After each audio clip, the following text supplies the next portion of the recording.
Abalandeli be-channel ethi sichaze kunamaphupho igama lami nguHlengiwe Sibongo Wambothoke. Namhlanje nginesifiso sokuthi ngeke ngichaze lapho khona umuntu ethi uphupha inyoka ehlaza noma ubone inyoka ehlaza.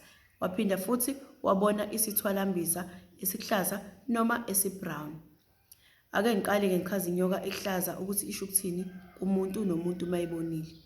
Inyoka ehlaza bakwethu ingabantu abadala abaphathe nabagade ikhaya ngokuhlukana kwabo.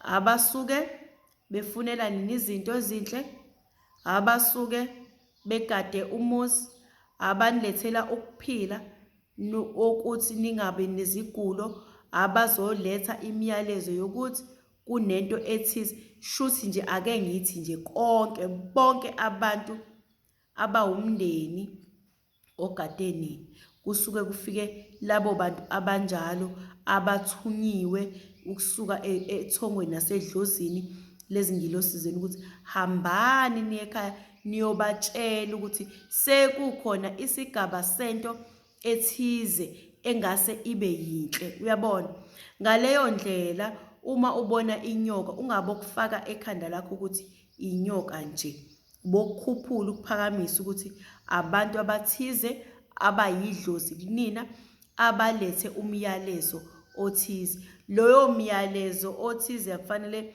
wena uthole usuke uzoba phakathi kwezinto ezikanjena-ke. Kungaba kucelakala ukhambo oluhambisana nezinkukhu ezithize eziwumsebenzi othize ukuthi wena lo mbiko abawulethile ongawazi wamukeleke. Ubabekele ukuhamba, ubeke nokuthize ongase kube semandleni akho uma nje uyibonile, ukuze bezokhombisa ukuthi bafike ekhaya wababona, ngaphandle kokuthi wena ubona inyoka nje qha. Kusuke kungabantu, umphefumulo leyo ehlanganise abantu abangasekho. Into-ke ibike iyenzeke ukuthi uma befikile abantu abangasekho bebebazi igaba ezithize ngokuba kuleyo ndawo abazofike beme kuyona, ingxoxo yabo ilapho, umyalezo wabo ulapho. Uyabona, ake ngithi ubone inyoka ehlaza, uyibona endaweni eyikhishi, umyalezo ulapho ukuthi la ekhaya kade nagcina ukuthi nisenzele into ethize, nisiphakele. Siyacela ukuthi nisenzele into ethize ngoba isikhathi esizocela ngaso njengamanje sikahle, sivumelekile ngokwasedlozini. Benganika noma yini njengamanje engase nicele. Ninokwenu yenzani ukuhamba nibeke nezinto ezithize esingasijabulele ukuthi benze njani-ke bona kube sekulunga leso sibusi. Basuke bekutshengisa nje ukuthi into ethize izolunga mangase uphakamise ukuhamba noma ubaphe ukuthiza, ubenzele nje okuncane bakwethu, njengoba usuke uyibona kuyileyo nyoka enjengale. Isuke izokwenza isiqiniseko sokuthula umbiko wokuthi kunento ezolunga njengamanje empilweni yakho. Uphuthumise umcimbi osheshayo ongasuwenzi. Uyabona, ukuhlangabeza nokunikeza abantu abayidlozi kwena, isheshise lento uyenze. Basuke befikile, yabona, bezokutshela. Uma nawe uyakwazi lokho, uma ufikelwe izivakashi awusihambise singadlile, fanele ulenze lelo kuhamba abazobuyela nalo emumva, kube khona ukuhlokozela okuthize nokuxokozela okuthize okuhle ozobatshengisa ukuthi ngibonile ukuthi nikhona. Ake nginiphe lokhu, ngibeke lokhu, ubeke lezo zinto ongase ube namandla kuzona. Akukwazi ukuthi kungenzekile ukuthi khona into abasuke bekulethele vele yona, baphuziseke lokho osuke uzobaphuzisa khona. Ngoba nezingane zigcine seyisaba, uthola ukuthi ingane siyasaba ukuphumela eminyango, iyasaba kodwa nje ngoba izwe elenyoka. Yabona, ukuze phela bazohlazi bezifihlile, basuke bezivezela lokho ukuthi ake nisipho okuthize ngoba nathi khona esikulethile, noma khona esikulethile. Ngaleyo ndlela sikhombiseni ukuthi sikhona. Mina ngiyanixoxela ukuthi uma uyibonile ungabovele nje uyeke. Basuke bephethe into ethize evumelekile edlozini lakho ukuthi wena uthathe leyo yinto leyo. Ukuwena ukuzikhethela ukuthi uzokwenzani, uzothatha okungakanani, kodwa awenzi into enkulu, yabona. Uma ngabe futhi uyibona endaweni yokulala ikamelo, okusho ukuthi nalapho futhi kunenkulumo yalapho ukuthi abathize, ake ngisho nje kanje, ngoba izindlu esilala kuzona bakwethu nezindlu esihlala kuzona zihlanganise izindlu, kanti izindlu behlukana, kube khona indlu yabantu abadala engangeni kakhulu kuyona abantu asebekhulile, kube khona indlu yezingane, kube khona indlu, ngokuhlukana nje kwawo zakhiwe zibe ubo-round.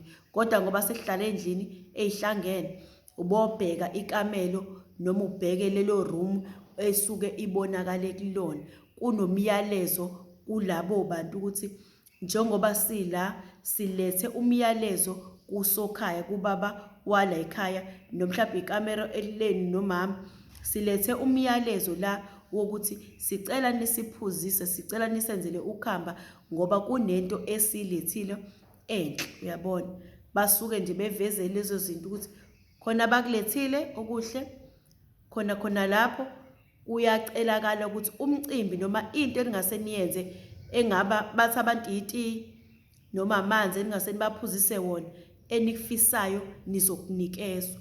So kuyinto enjengaleyo ukuthi basukume phansi bazozicelela bona, bazokwenza isiqiniseko bona ukuthi ongase mangase wenze okuthize okuqondene nala kwabantu abadala kuzolunga, uyabona. Isuke nje ikhombisa lokho bezonibheka, banikezeni-ke lokho, ningayizibi, ningasho ukuthi hawu ngibona inyoka ehlaza uyeke kanjalo. Uboba khona into ethize ozoyenza iphakamisele bona, ubanikeze ukuze bezojabula ngoba basuke beze nokuningi. Into ezoyithola, izinto ezoyithola, isimo sekhaya soba nempilo, uzoba nenjabulo, kuzoba khona izinto ezizolunga ngoba basuke bezizele bona uqobo, bethumele abathize abasuka edlozini. Ake ngithi uyibona ise-toilet, okusho ukuthini lokho-ke? Njengoba uyibona ise-toilet-ke, yenzeka uthole ukuthi omunye uyibona isendlini encane, uyabona. Ngaleyo ndlela lokho kukhomba ukuthi kunesimo lapho egcekeni lakho esingazokwenzeka, esingavumelekile ukuthi senzeke egcekeni, kodwa othola ukuthi ningathi ningasenza ngaphandle ngoba kunomuntu ongakwazi ukungena la ekhaya, uyabona. Shuthi okwenu ningathi manenza leyo yinto leyo, mase okunye nikubeke ngaphandle, nikwenzele nje ngaphandle ngoba kunomuntu ongakwazi ukungena la egcekeni, okufisayo ukungena egcekeni, ofisayo futhi ukuthi aphe abantu abathize izinto. Ngaleyo ndlela kunaleso simo sokuthi-ke njengobona ise-toilet, e-toilet phela bakuthi akuhlali muntu, ngisho uyibona ngamehlo e-toilet, okusho ukuthi kunomuntu ongakwazi ukungena abe ndibi kanye nani, mhlampe umuntu ongalandiwe, mhlampe abantu abangangenisiwanga ekhaya. Bazokufuna lento ukuthi uyenzeke ngaphandle ngalesikhathi ungakawatholi namandla, bakutshengisa ukuthi bakhona kodwa abakwazi ukungena ekhaya babe kanye nabantu abakuleli khaya.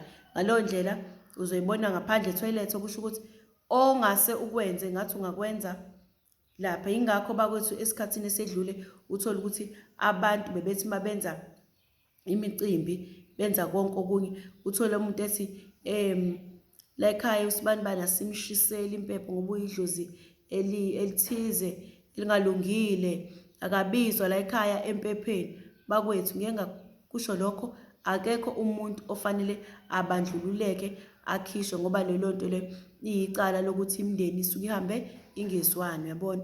Ngaleyo ndlela ungaboshwa ukuthi khona umuntu ongambizi, ngoba into efanele uyenze ukuthetha amacala emndeni, wenza izinhlambuluko eziqondene nabantu abadlulile emhlabeni, ade behambe bengakhulumisani, abade behambe bengazwani, abahambe bephakamiselene izikhali. Yilabo bantu-ke bakwethu ekuqaleni abantu ade bethi ayasimbizi la empepheni. Cha, leyo nto iyalungiswa, ilungiseni, ihlanjululwe ukuze kungabi khona lezo zinyoka ezinjengalezo ezogcina seyiphoqa ukuthi wena into ngathi ungayibeka ngaphandle ngoba la ekhaya abakwazi ukungena, uyabona, ngoba bona bayahlanguleka ngani, kanti khona edlozini bayifuna indaba ke manje injani ikhulunyiwe, akusafani njengoba nina nazi nina eniphilayo. Nizoyibona ke ilapho ngaphandle ukutshengisa ukuthi kunomuntu olela ekhaya ongangeni ogcina ngokuma nje lapha yana, kodwa ebefuna kungena la egcekeni, yabona. Bayafuna kusho ukuthi akusiyona umuntu yedwa qha, kodwa kunabantu abathize abayidlozi abadlulile. Ngaleyo ndlela ungakwenza ngaphandle ngaleso sikhathi, uthola amandla, wenza inhlambuluko, uhlanganisa umndeni, uthatha amacala omndeni, mase usuyabangenisa bonke bakwethu. Abantu abandawonye bakwethu, ngisho ungahamba uze ufike phi. Singaxabana manje la, mase singale lonto fanele silungise, ngoba sizomiswa, simiswe sonke, simiswele ini ukuxabana. Abantu abaxabane nabantu abanukene abayishona yonke into abangena emndenini bayahlupha, ngoba bafika nomsindo ojike usuvuka ey'nganeni ekhaya, yabona. Bafika nayo yonke into le ejike isivuka ey'nganeni ekhaya. Ngaleyo ndlela kubalulekile ukuthi umndeni uthathele amacala, wenze nje konke ukuze wena okwakho lizofika ngqo idlozi lakho ekhaya, njengenyoka eluhlaza lifike ngqo kuwena ekhaya lakho endlini. Uyobe usuwenza ukuhamba lolo, uyobe usuyabeka lokho okubekayo, ukutshengisa ukuthi unikeza abantu abadala. Ibona sokuyibona ngampela omkhulu bakho, hhayi ngoba kusokuyinyoka nje, yabona. Akukona ukuthi yigama nje, cha. Phinde futhi kube isithwalambiza. Uma ubona isithwalambiza bakwethu esikuhlaza, sisuke sizoletha impilo la ekhaya, suke kuyizalukwazi lezo ogogo, basuke bezoletha impilo nomoya wokuthula, nomoya wokuthi eningase nibanike khona nabo kungaba kuhle, noma eningase nikwenze njengamanje kungaba kuhle kubona nasey'nganeni, basuke bezotshengisa ukuthi bakhona. Uma ngase ubone isithwalambiza sikhona esi-brown ekhaya lakho, silokhu sihleli, sisuke sizotshengisa bakwethu ukuthi kunomkhuhlane ongase uvele lapha ekhaya.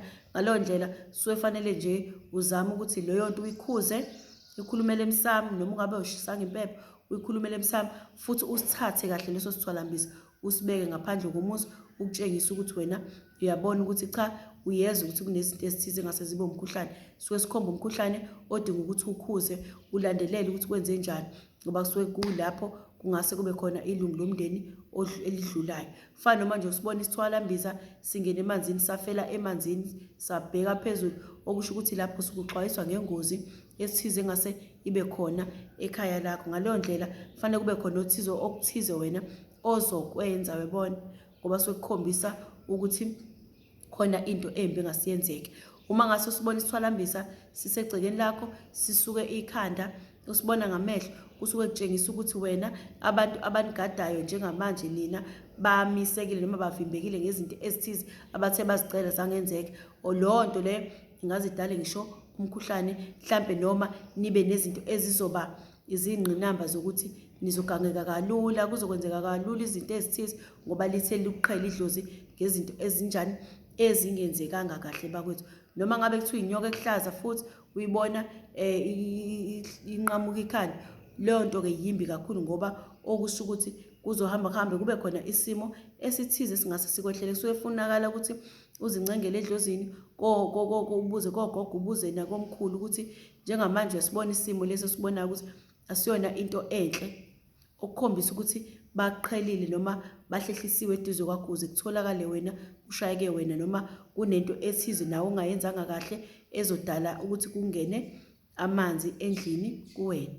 Ngaleyo ndlela bakwethu ngiyafisa ukuthi ngiqhubeke ngichaze okuningi ngale ndlela engachaza ngayo, kodwa-ke ngizophinda futhi ngibuye nokunye engase ngichaze kule video bakwethu. Njengoba ngiyenza, ngizofaka futhi nakule video enye iphupho eliqondene nodaka kule video lena ebhalwe ku-channel ebhalwe Uhle Mbotho-ke. Ngiyabonga kwanamhlanje, ngazibe yinto ivideo.